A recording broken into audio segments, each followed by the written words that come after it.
கரூரில் கடந்த 27ஆம் தேதி அன்று தமிழக வெற்றிக் கழகம் தலைவர் விஜய் பங்கேற்ற நிகழ்ச்சியில் கூட்ட நெரிசல் காரணமாக 41 பேர் உயிரிழந்த நிலையில் இது தொடர்பாக சிபிஐ விசாரணை கோரி வழக்கு தாக்கல் செய்த தன் குடும்பத்தில் உள்ளவரை இழந்துள்ள பிரபாகரன் செல்வகுமார் என்பவர் தொடர்ந்த வழக்கின் கோரிக்கையின்படி சிபிஐ விசாரணைக்கு உத்தரவிட்டுள்ளது உச்சநீதிமன்றம்.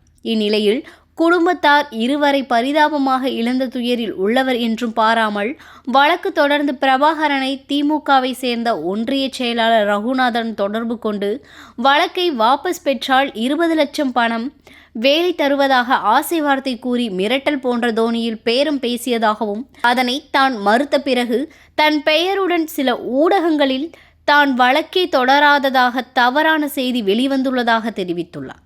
வழக்கு தொடர்ந்த பிரபாகரன் தனக்கு தனது தாயாருக்கும் பாதுகாப்பு வேண்டி காணொலி வாயிலாக கோரிக்கை வைத்துள்ளார்.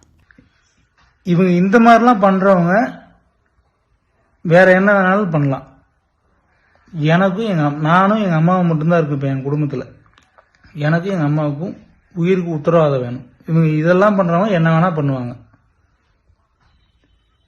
எனக்கு எங்க அம்மாவுக்கும் உயிருக்கு உத்தரவாதம் வேணும். அதுக்கு பாத்தீங்கன்னா சுப்ரீம் கோர்ட்டு தான் உத்தரவு.